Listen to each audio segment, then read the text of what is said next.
그래서 4번 문제, 4번 문제. 최저 매각 가격이 되는군요. 최저 매각 가격이 1억 원일 때 갑이 1억 2천만 원에 입찰 들어온단 말입니다. 매수 신청하려는 경우에 법원에서 달리 정함이 없다면 보증 금액으로 얼마를 걸어야 됩니까? 1,200만 원이 아니고 1천만 원. 요 최저가의 10%니까 그렇습니다. 그래서 X. 2번. 허가 결정에 대해서 항고를 하고자 했을 때 항의를 하려면 보증금 공탁해야 되죠. 보증금 10%죠. 그 뭐의 10%예요? 매각대금, 낙찰가. 그래야지만 항고할 수 있다. 요게 이제 요 공탁할 때는 금전도 되고요. 법원이 인정하는 유가증권도 되고요. 그래서 공탁해야 되겠다. 이건 동그라미네요. 6번. 허가 결정이 확정되면 이렇게 돼 있죠. 법원은 허가 나면 대금 지급 기일을 정해갖고 매수인에게 통지하고 매수인은 그 대금 지급 기일에 대금을 지급해야 되겠다. 기일입니까? 기한입니까? 기한. 기한을 정하고 기한 내에 대금을 납부해야 되겠다. 기한. X죠. 그래서 5번. 재매각 절차에서는 종전의 매수인은 매수 신청을 들어올 수가 없고요. 맞죠? 낙찰 받고 돈 안 냈던 사람은 입찰을 못 들어오는 거죠. 매수 신청 보증을 돌려줄 것을 요구하지 못한다. 이거 몰수당한다는 뜻이죠? 맞는 얘기? 오케이. 됐습니다. 자, 이제 이번 시간에 할 게 여러분 교재는 119페이지에 있는 거예요.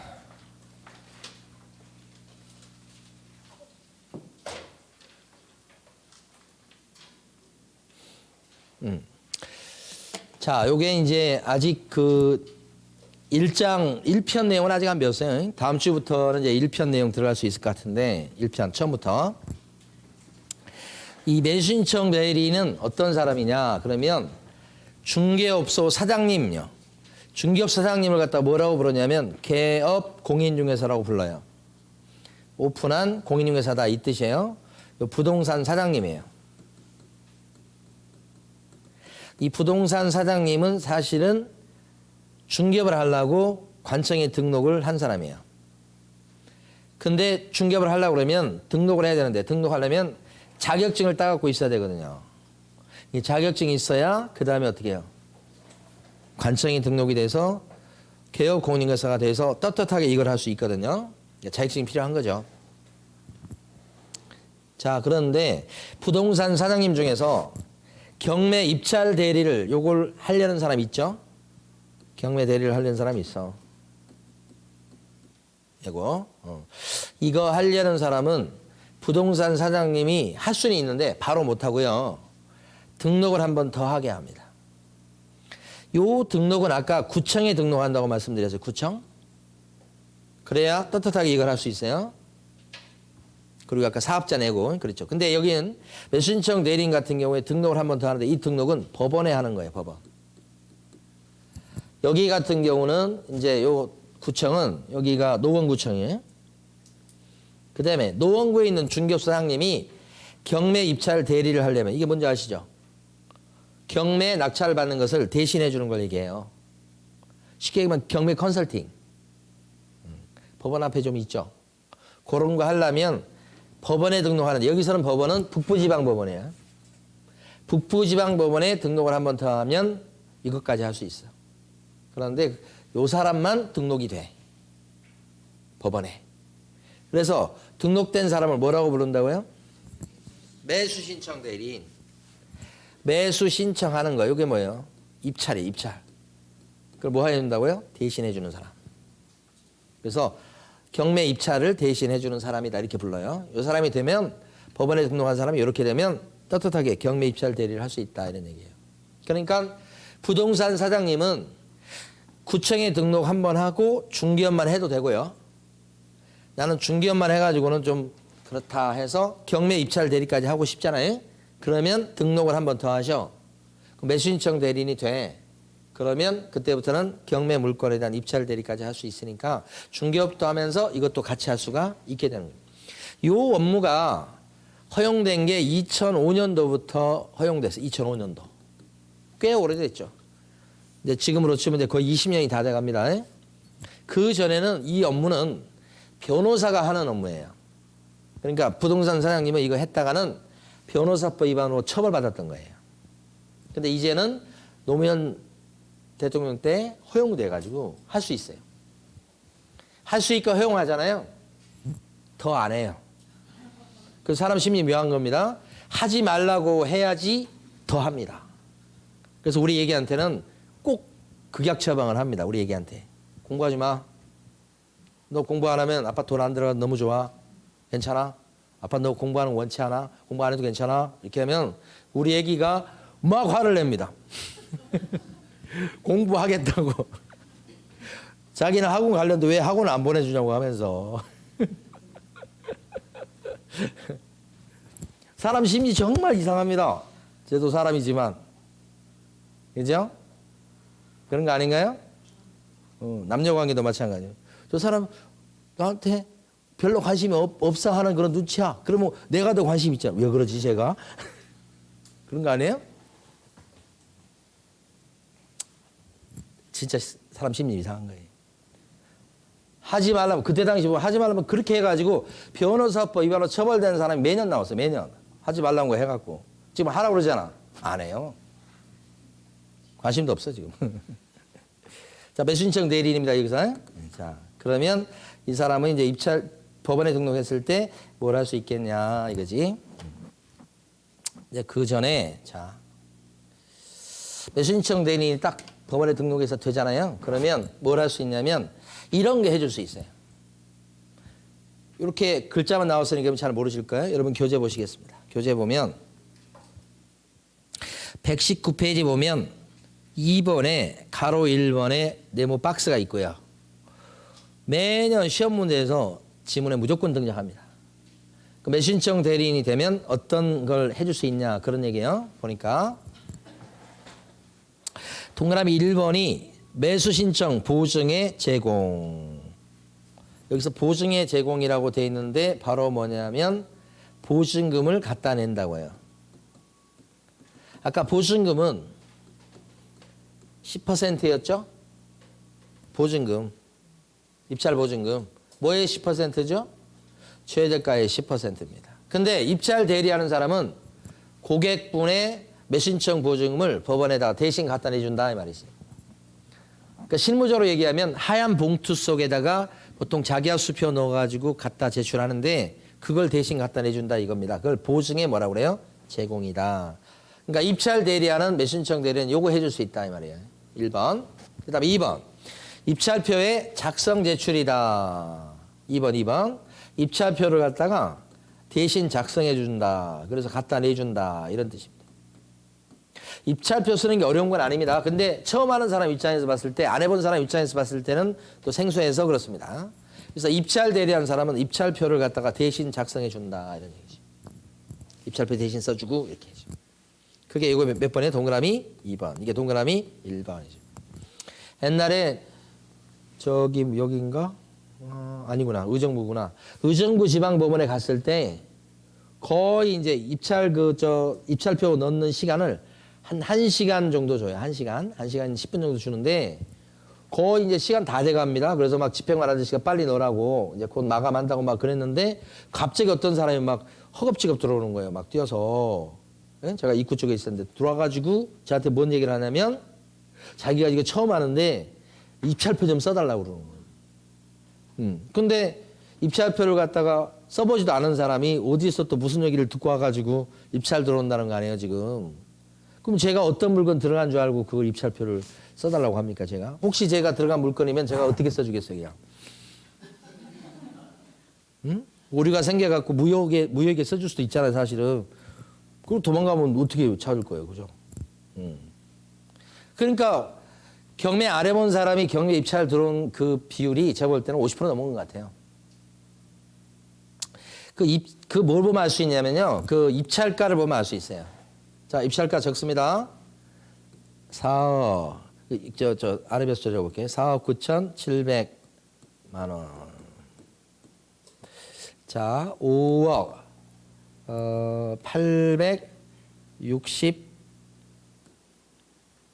5억 8,650만 원.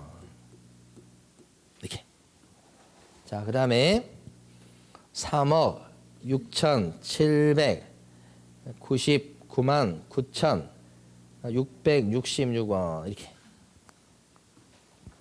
자, 금액 적는 것만 보고도 알 수 있어요. 자, 또 적어봐요. 4억 8,300 20만 100원. 요 사람은 해본 사람입니다. 해본 사람. 이 사람은 어떨 것 같아요? 깔끔합니다. 해본 적이 없는 사람이 사람. 그러니까 이건 투자자가 아니고 일반인 입장이 실수요자나 일반인일 가능성이 높아요. 그 다음에 요건요. 요렇게만 해도 해보지 않는 사람 가능성이 높아요. 끝에가 깔끔하잖아. 깔끔. 이렇게. 안 해본 사람, 이건 어떻게 해요? 너무 많이 했어. 너무 많이 해가지고 숫자가 지저분하잖아, 지금. 그럼 낙찰된 금액만 딱딱딱 보고도 누가 낙찰 받는가 대충은 알 수 있단 말이에요. 금액을 보고. 그런데 입찰표를 대신 써주라고요? 그럼 만약에 제가 들어간 물건을 갖다 대신 써주라고 그랬으면 어떻게 되겠어요? 무효가 나게 쓰겠지? 그죠? 이 사람은 잘 모르겠지만 무효 나게 어디 고쳐버리, 이거 고치면 무조건 무효예요? 고쳐놔. 그러면 무효야, 이건. 아무 1등 돼도 소용없게 되는 거지. 그러니까 경매에 대해서 전혀 배우지도 않고 경험도 없으신 분이 들어온 케이스들이 한 50% 넘어가는 것 같아요. 응? 자, 그 다음에 세 번째. 차순위 매수 신고다. 요거 차자로 돼 있죠, 칠판에. 차순위 매수 신고. 아까 이거 어떤 사람이라고 그랬습니까? 2등. 떨어졌지만 최고가가 혹시 돈 안 낼 때 대비해서 그렇다고 하면 내가 쓴 금액으로 받아갈게요. 돈 내고. 이렇게 대기 순번자의 이름 올리는 걸 뭐라 그래? 차순위 매수 신고. 대기 순번자의 이름 올리는 걸 차순위 매수 신고. 이걸 뭐 한다고요? 대신해 준다고요. 그치. 그러니까 보통 현실적으로 매수 신청 대리인이 되면 요런 이 하나 더 있어요. 여기 보니까. 밑에 봐요. 동그라미 4번. 매수 신청의 보증을 돌려줄 것을 신청하는 행위. 이렇게 돼 있죠. 입찰 들어갔다가 3등 되고 4등 되고 떨어지면 어떻게 해요? 보증금은 찾아가죠. 그러면 그 떨어져 가지고 보증금 맡겨놨던 보증금을 돌려달라고 신청하는 것을 대신할 수 있다. 그러니까 보증금 찾아오는 걸 대신할 수 있다는 뜻이에요. 이게. 입찰 들어간 사람 대부분 떨어지죠. 그걸 대신 찾아온단 말이에요. 그래서 입찰 대리하는 사람은 현장에 가면 또 보여요. 어떤 사람 입찰 대리하는 사람이냐 이렇게 누구를 한 명 끌고 다니지. 그리고 여기다가 판넬 같은 거, 이 받침대 같은 거 하나 들고 대부분 보면 남자들이 꽤 많은데 여자분도 있지만 남자 같은 경우는 젊은 남자들이 많아. 근데 막 키도 크고 잘생기고 양복 쫙 빼입고 뭐 하나 이거 파일 하나 들고 이쪽으로 앉으십시오. 이쪽으로 앉으십시오. 이런 사람들이 이거 대리하는 사람들이야. 여성분들은 또 이제 깔끔한 그런 옷을 딱 입으시고 그다음에 또 역시 비슷한 파일 하나 들고서 여성분들이 더 자연스럽지. 남자분들은 별로 말도 잘 안 하고. 여성분들은 이래 앉으시고 막 이렇게 하게 되고. 그 사람들이 입찰 대리하는 사람이요. 그걸 여러분들이 자격증을 따서 일정한 교육을 받고 법원에 등록하면 여러분도 할 수 있단 말이에요.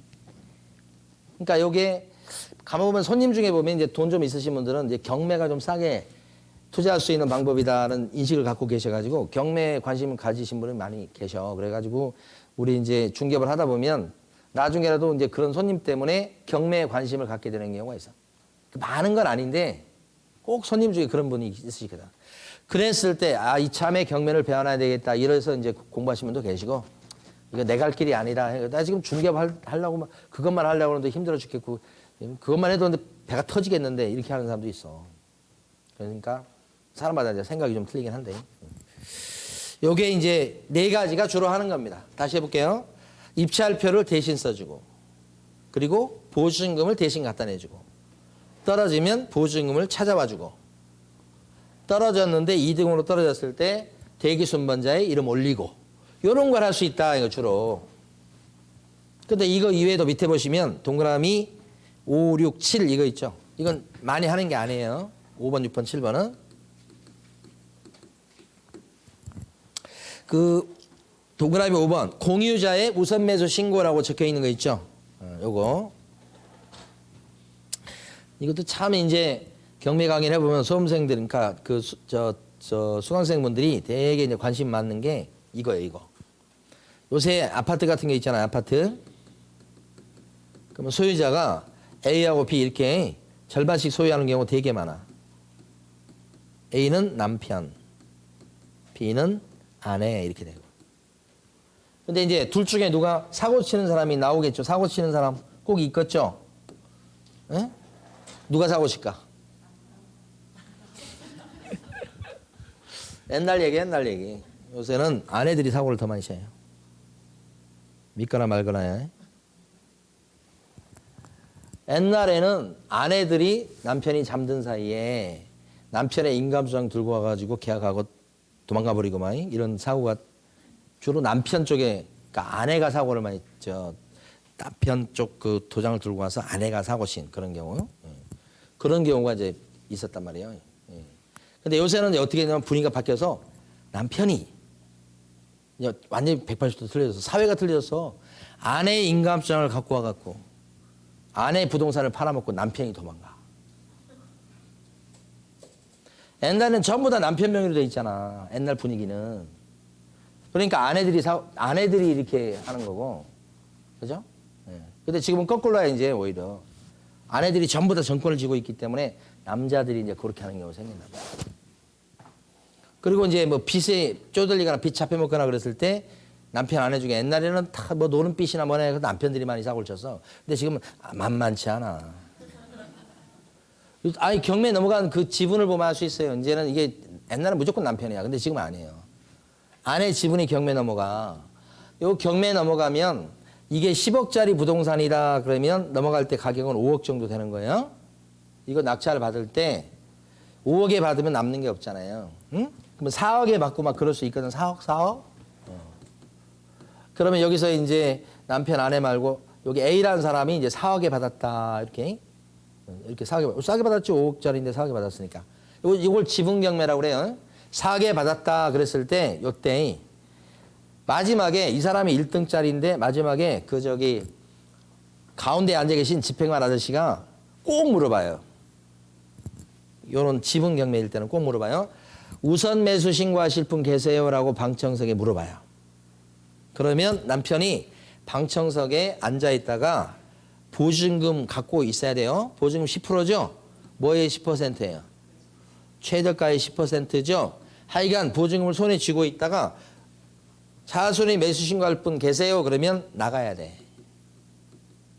돈 들고 손 들고 돈 들고 나가.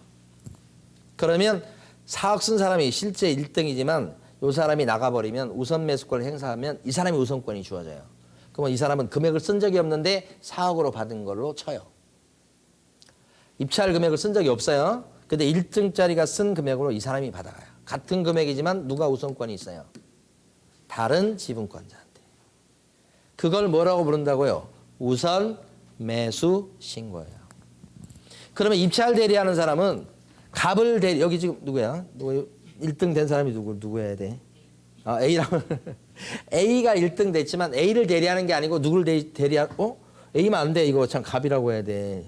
정신 나갔네. 이거 A 있잖아. 지금 전부 다 정신 없는 거예요, 지금? 네. 이거 갑이야, 이건? 진짜 1등 쓴 사람이 갑인데, 이 남편. A를 대신해서 우선 매수권을 행사할 수 있다, 이 말이에요. A가 잘 모르니까 A가 부탁했겠지. 그러니까 매수신청 대리인 여기 을이라는 사람이 A를 대신해가지고 우선 매수하겠다고 손 들고 나간단 말이에요. 그게 몇 번? 동그라미 5번이라고. 응? 동그라미 5번. 우선 매수 신고 이렇게 하는 거죠. 자, 그 다음에 동그라미 6번과 7번이 있는데요. 6번, 7번 어려워요. 그래서 여기서는 생략합니다. 나중에 공부를 더 하셔야지만 이해가 될 수 있는 내용들이에요. 근데 5번, 6번, 7번은 잘 안 보입니다. 현실적으로. 대부분 뭐 합니까? 요 경우죠, 요거. 주로 하는 것들이. 예, 그래서 매수신청 대리인의 대리권 범위에 들어가는 요것이 실제 시험에 되게 많이 나옵니다. 예? 그 다음에 밑에 가시면 가로 2번에 매수신청 대리 대상물의 범위라고 되어 있는 게 나오죠. 그러면 이게 입찰 대리할 수 있는 행위는 요런 걸 대신해 줄 수 있는데 입찰 대리할 수 있는 물건, 대리 대상 물건은 거기 나와 있는 5가지예요. 첫 번째 뭐가 있어요? 토지, 임야 같은 거 입찰 대리할 수 있고, 두 번째는 뭐고요? 건물, 아파트나 빌라나 연립주택이나 오피스텔 이런 거 대리할 수 있고요. 세 번째는 뭐고요? 임목. 임목은 나무, 심어진 나무인데 등기가 된 나무를 임목이라고 불러요. 이것도 못 보셨을 거예요. 임목. 그 다음에 밑에 뭐가 있어요? 또 읽어보세요. 광업재단. 자, 뭔지 모르셔도 괜찮아요. 또 하나 더 있어요. 공장재단. 모르셔도 돼요. 우리 다음 주에 공부할 거예요. 요걸. 다음 주에 요거 공부하고. 이것도 공부할 거. 예. 주로 이런 게 있는데 그 경매장에 가게 되면 저거. 자동차 나옵니까? 안 나옵니까? 나옵니다. 승용차 나와요. 승용차. 나옵니다. 에?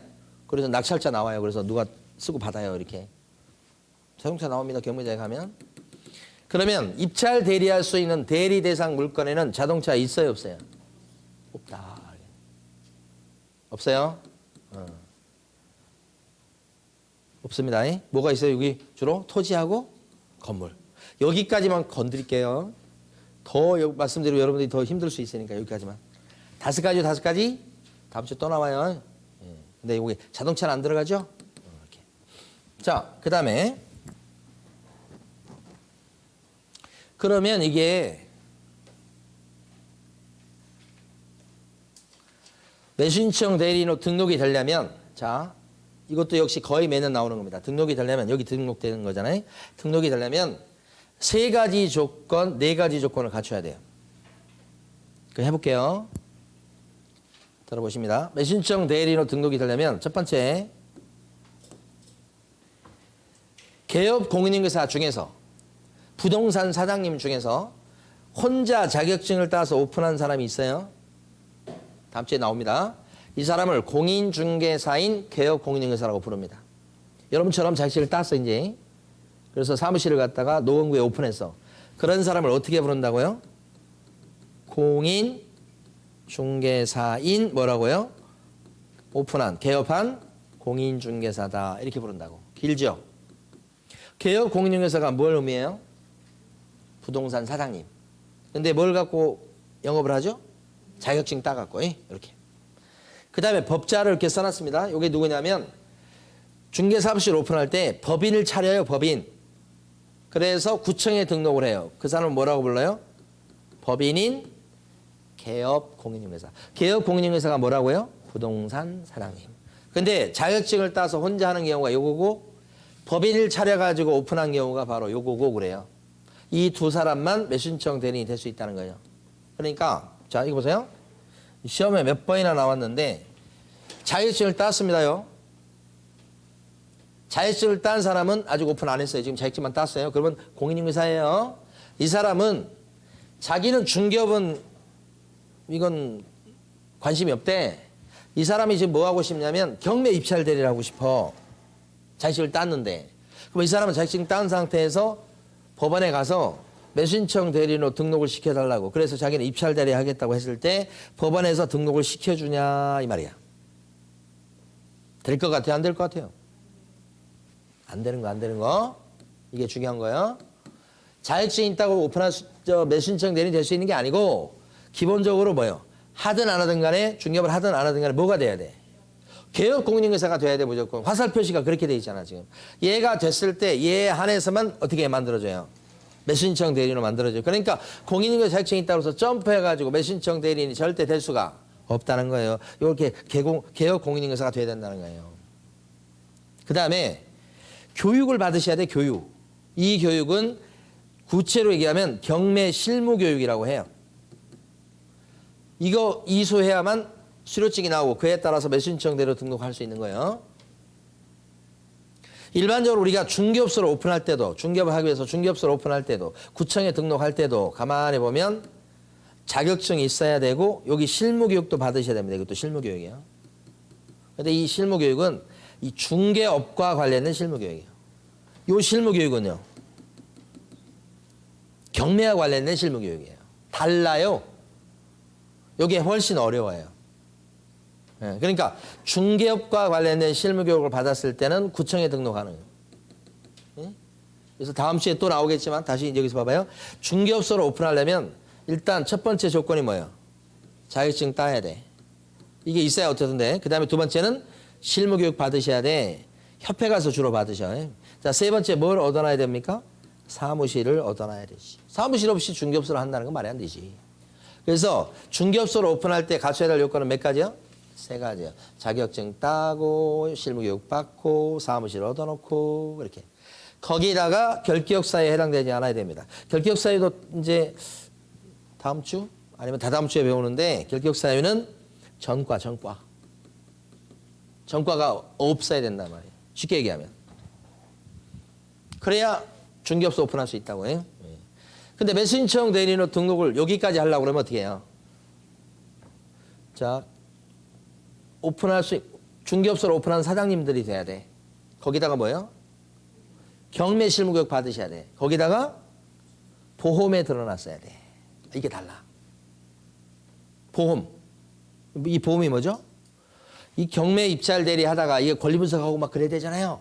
경매 입찰 대리 하다가 만약에 손님들한테 피해 주면 손님들이 손해배상을 받을 수 있어야 되잖아요. 근데 매수신청 대리 돈이 없으면 손해배상 받기가 힘들잖아요. 그래서 일단은 이거 보험에 들도록 하잖아요. 응? 우리가 전세 살로 들어갈 때도 보면 혹시 나중에 주인이 전세금 못 빼줄 일이 생길 때 대비해서 전세금 반환 보험에 드는 거 있었잖아요. 그런 제도 들어보셨죠? 그래 들어놓으니까 이번에 막 전세 사기 당하고 이런 사람들 중에서 보험에 들어놓은 사람은 서울주택도시보증공사에서 그 보증금을 반환받을 수 있었잖아요. 그래서 피켓 들고 나갈 필요가 없었잖아요. 그 사람들은 보험에 들어놨기 때문에 일단 돈 받고 나가서 누가 피를 봤어요. 어쨌든 간에 서울주택도시보증공사가 보험금 내주면서 어떻게 해요? 피를 받죠. 응? 전세 사기. 그런 것처럼 입찰 대리 하다가 손님들한테 피해 줄 때를 대비해서 매수신청 대리인 보고 뭐 하라고 그래요? 보험에 들라고 그래요. 그러니까 여러분들이 혼자 하는 여러분 같은 게 2억 이상 들어야 돼. 자, 요 법인 같은 경우는 뭐예요? 4억 이상 들어야 된다고. 그렇게 안전장치를 마련해 주십시오. 이거. 그 다음에 결기역사에 해당되지 않아야 됩니다. 이것도. 이거 따로 있어요, 또. 그래서 매수신청 대리로 등록되려면 4가지 산을 넘어야 되는 거예요. 이렇게. 그래야 되지. 그냥 막 할 수 있는 건 아니라고. 그래서 여러분 어디 보시냐면 120페이지 넘어가 보세요. 이제 다 했습니다. 120페이지 가보시면 제일 위에 동그라미 1번. 매수신청 대리인 등록은 구청 가서 하는 것입니까? 법원 가서 하는 것입니까? 법원. 법원인데 둘째 줄을 보시면 구체적으로 무슨 법원이에요? 지방법원장. 둘째 줄 밑줄 그어 놓으셔야 돼요. 지방법원장에 등록하셔야 되겠다. 여기 같은 경우는 노원구 같은 경우는 어디요? 북부지방법원장한테 등록한다. 자, 그러려면 동그라미 2번. 동그라미 2번. 매수신청 대리인으로 등록되려면 요건을 갖춰야 됩니다. 자, 동그라미 기억번. 법원 행정처장이 지정하는 교육기관에서 경매에 관한 실무교육을 등록 신청일 전 1년 이내 수료해야 된다. 이렇게 돼 있죠. 그럼 핵심은 무슨 교육을 받으셔야 되겠다? 경매 실무교육. 이 첫 번째 조건으로 나와 있죠. 기억번? 경매 실무교육. 어디 가서 받죠? 어디 가서? 법원 행정처장한테 가서 받는 게 아니고 법원 행정처장이 지정한 곳. 법원 행정처장이 지정한 곳은 어딜까요? 협회입니다. 법원 행정처장이 지정하는 곳은 어딜까요? 대학입니다. 2군데밖에 없어요. 협회나 일부 대학. 건국대 이런 식으로 해서 일부 대학, 한성대 이런 식으로 일부 대학. 지정받고 있는 대학이 한 8군데 정도 있는 걸로 들었어요. 그러니까 일부 대학과 협회 가서 경매 실무 요구를 이수해야 됩니다. 그 다음에 동그라미 니은번 보증을 미리 설정해야 된다고 나왔죠. 보증 설정이 뭐예요? 보험에 드는 겁니다. 그 밑에 두 번째 박스에 보시면 금액이 나옵니다. 아래쪽에 박스 하나 더 있죠. 자, 법인일 때는 얼마 이상? 4억 이상. 동그라미 니은번 여러분 같은 경우는 2억 이상. 그렇지. 다시 위로 올라가서 디귿번. 자, 동그라미 디귿번에 보면 공인중개사인 개업공인중개사이거나 법인인 개업공인중개사여야 된다라고 돼 있죠. 그렇죠? 요겁니다. 첫 번째 거. 공인중개사인 개업공인중개사이거나 법인인 개업공인중개사일 것. 이렇게 했습니다. 그때 여기 밑에 있는 거 읽지 마시고 생각하지 마시고 자격증을 갖고 있는 공인중개사는 매수신청 대리인으로 등록될 수 있다 없다? 공인중개사는 X. 무조건 오픈해야 되는 거예요. 그냥 공인중개사는 안 되는 겁니다. 네, 그래서 옆에다가 공인중개사 X라고 쓰셔야 돼요. 공인중개사 X.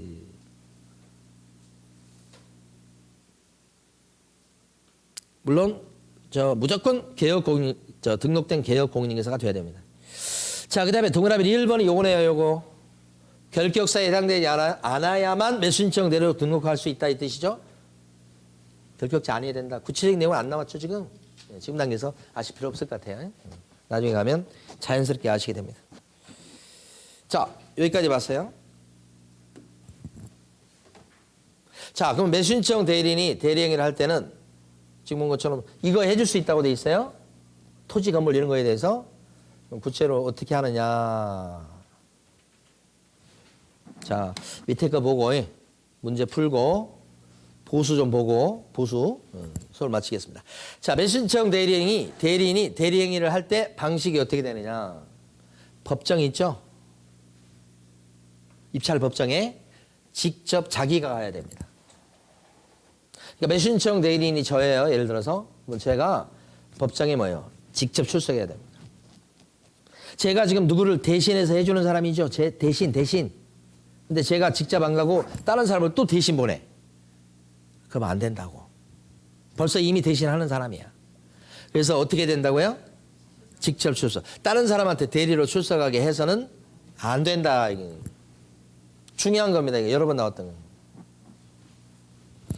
그리고 보면 대리행위 할 때마다 이 대리행위는 아까 몇 가지 있었죠? 할 수 있는 게? 앞쪽 페이지 한번 보세요. 앞쪽 페이지에 대리행위 할 수 있는 게 몇 가지였어요? 박스에 나온 거. 5가지보다 더 되는데? 7가지예요. 저희가 5가지밖에 안 해서 그렇지 7가지라고 7가지. 예? 7가지를 대신하는데 그 대리행위 할 때마다 대리권을 증명하는 문서를 내야 돼요. 대리권을 증명하는 문서가 뭐예요? 내가 저 대신해 주는 사람이에요. 이걸 증명하는 문서가 뭐예요? 위임장이에요. 위임장. 위임장 들어보셨어요?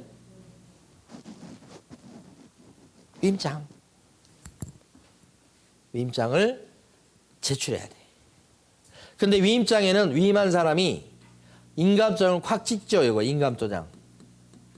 위임장에다가 위임한 사람이 인감장을 찍어놔야지만 믿을 수 있죠. 상대방이. 여기 인감장이 찍혀 있어요. 그러면 찍힌 도장이 인감도장인지 막도장인지 어떻게 구별해요? 그렇지. 인감도장인 것을 증명하는 인감증명서를 갖고 오는 거죠.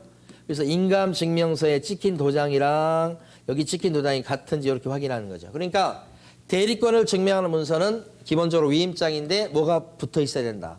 인감증명서. 그래서 대리행위를 하는 거예요. 그래서 여러분 교재 정리합니다. 이제 120페이지. 가로 4번에 자, 개업공인중개사는 이렇게 나왔습니다. 개업공인중개사라고 얘기하고 있지만 이 사람이 매수신청 대리인을 얘기합니다. 대리행위를 함에 있어서 매각 장소나 집행법원에 어떻게 하셔야 돼? 직접 출석해야 돼. 그러니까 밑에 사람인 소공이나 보조원한테 야 너가 가서 입찰 보고 와라 이렇게 대신 출석하게 할 수가 없다 이 말이지. 그리고 대리행위 할 때는 동그라미 2번 각 대리행위마다 그러니까 7가지 할 때마다 대리권을 증명하는 문서를 갖다가 제출해야 되겠다. 대리권을 증명하는 문서가 뭐라고요? 가로 안에 있네. 가로 안에 뭐라고 돼 있어요? 인감증명서가 첨부된 뭘 제출해라? 위임장 제출해야 되겠다. 그 내용이 이제 근데 여기 나와 있지 않지만, 자 보세요. 않지만 같은 날 같은 장소에서 대리행위 7가지를 이것도 하고 저것도 하고 동시에 할 적에는 대리권을 증명하는 문서, 이 서면은 한 번 내는 걸로 대신할 수가 있다라고 돼 있어요. 가름할 수 있다, 대신할 수 있다. 그러니까 우리가 실제 해보면 입찰 대리할 때 말이죠. 위임장과 인감증명서 요걸 한 번 내고 7가지 행위를 같이 합니다. 원래 처음 법은 원래 뭐 어떻게 돼 있는데요? 7가지 행위를 할 때마다 다 보여주고 제출해야 되잖아요. 사실 위임장을. 그러니까 입찰표 써낼 때 위임장 보여주고, 보증금 낼 때 위임장 보여주고, 떨어져서 찾아올 때 위임장 보여주고 찾아오고 막 이래야 되잖아요. 근데 실제는 안 그래요. 실제는 위임장 한 번 딱 서류에 넣어서 제출하면 그 7가지를 다 할 수 있어요. 다 믿어줘요. 그게 이제 예외가 있습니다. 우리 교재는 없지만. 오케이. 자, 거기까지 보시면 되고요. 자, 그 다음에 하나만 더 보고 문제 들어갈까요? 매수신청 대리인의 보수요, 보수. 없어요, 교재에. 자, 보수는 법정 상한선이 있습니다. 그러니까 매수신청 대리할 때 받는 돈이 상한선이 있어. 좀 이따 해볼게요. 그걸 구체적으로는 대법원 예규로 정하도록 돼 있어요. 처음 들어보시죠? 어떻게 보면 대법원 뭐예요? 예규. 그러니까 법원이 정하도록 돼 있다. 뭘? 상한선을. 그리고 우리가 입찰 대리 하잖아요. 그러면 반드시 사전에 우리 고객분한테 이거 낙찰 받으시면 얼마 주셔야 됩니다라고 미리 고지하게 돼 있어요. 그 위임 전에 뭐 한다고요? 설명. 뭐에 대해서 설명해야 돼? 보수. 이거 낙찰 받으시면 200만 원 주셔야 됩니다. 이렇게 설명. 우리 중개업 할 때도 마찬가지입니다. 법상 우리 손님한테 이거 계약이 되면 중개보수 얼마 주셔야 됩니다. 미리 고지하게 돼 있어요. 법상. 여기도 그래. 그리고 어디에 기록하느냐. 비워놨잖아요. 사건 카드라는 게 있어요. 거기에다가 보수 액수를 기재하게 돼 있어요. 한번 들어놓으세요 그냥. 시험 볼 때까지 계속 할 거니까. 그리고 보수 받아먹었을 때는 따로 뭘 써주라. 영수증 써주라 이렇게 돼 있지. 그러면 이 보수는 언제 받냐 이 말이에요. 언제 받을까요? 여기 최근 시험에 계속 나오고 있는데. 아까 경매에서는 낙찰 받은 사람은 허가 결정을 받으면 1등 됐죠. 일주일 있다가 허가 났죠. 이제 허가 받았죠. 그 다음에 돈 내죠. 언제까지 돈 낸다고 그랬어요? 대금, 지급, 기한을 정해서 한 달 정도 기한 내 대금을 납부하도록 돼 있죠. 기한. 그래서 대금 납부하는 기한이 7월 23일부터 8월 23일 보통 한 달 정도 기한을 줘요. 요때 돈 내야 되거든. 근데 돈은 언제든 낼 수 있어 기한 안에. 만약에 8월 8일 날 대금 납부했다. 그러면 어떻게 돼요? 8월 8일 날 돈 내면 요때 바로 소유권 취득하죠. 그러면 입찰 대리한 사람은 소유권 취득하게 만들어 준 거죠. 돈 내면서. 그럼 요 돈 낸 날, 자 이제 대리보수 주셔야 되겠네요. 300만 원 주세요. 이렇게 한단 말이에요. 그걸 보수지급 시기라고 그래. 보수지급 시기는 그러니까 기한 내에서 돈 낸 날이죠. 요때 소유권 취득하니까. 그죠? 중개보수는 언제 보통 달라고 하던가요? 계약할 때 달라고 하던가요? 진짜요?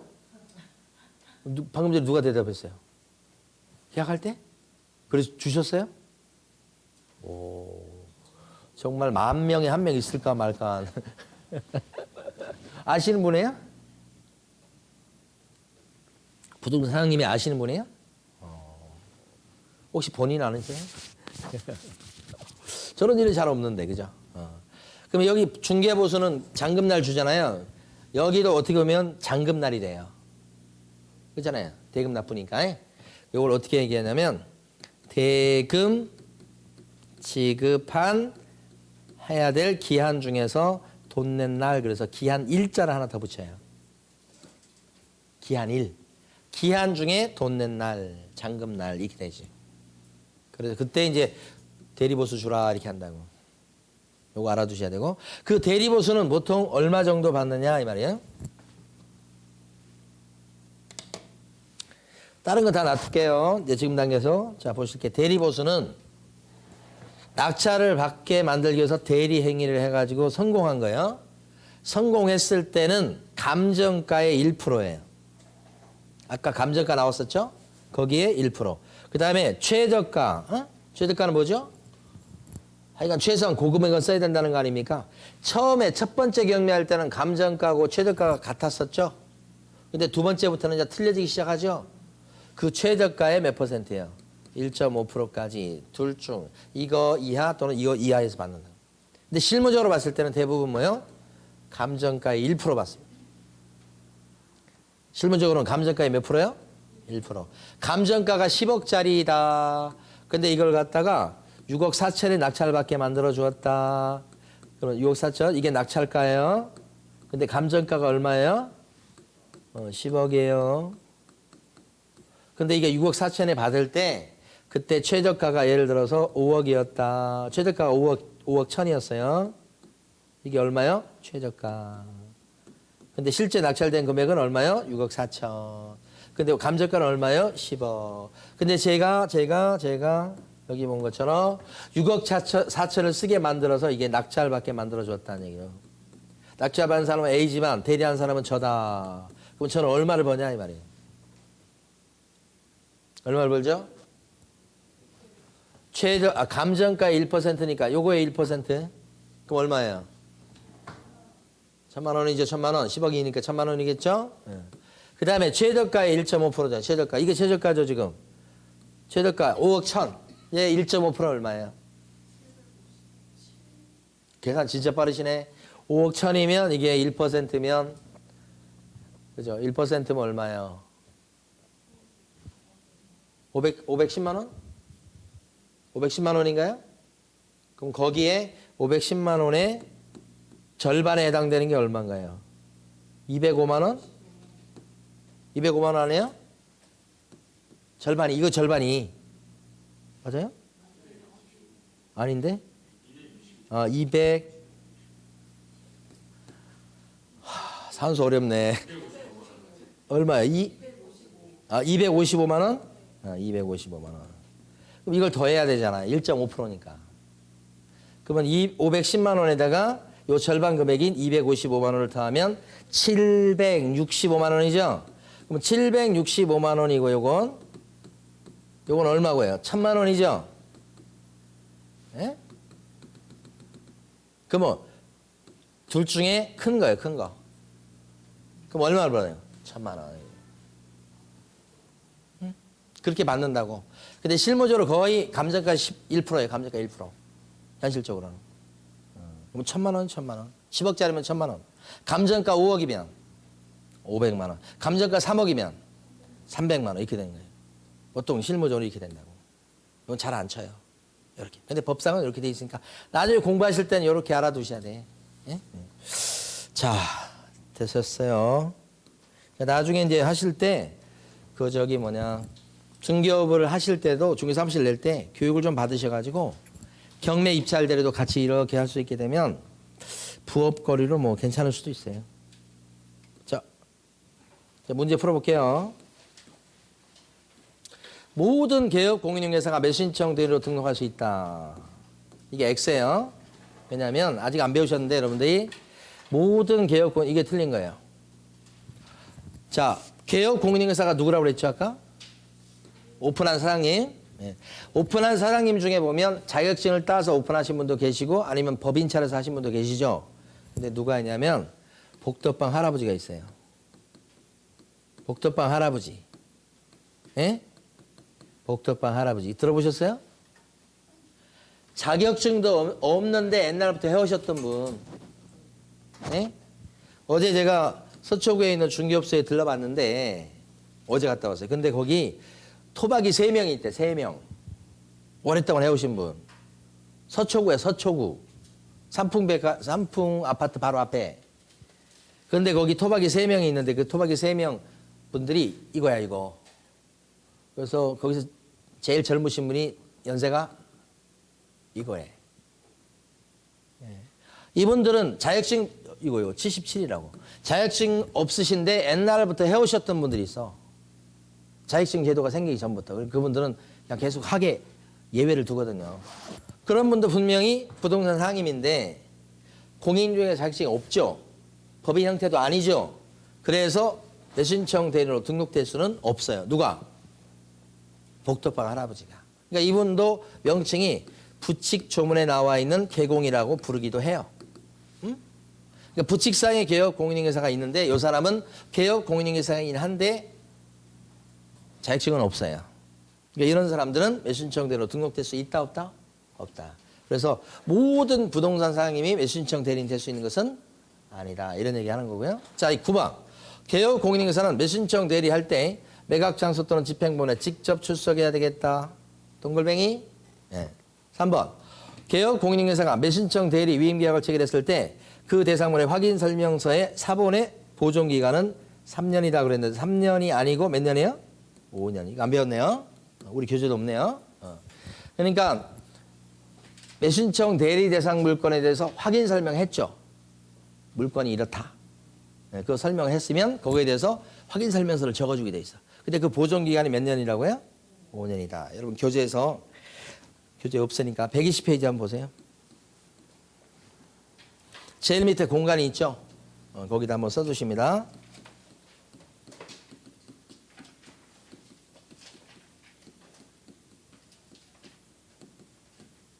매수신청 대리 대상물의 확인 설명서의 보존 기간.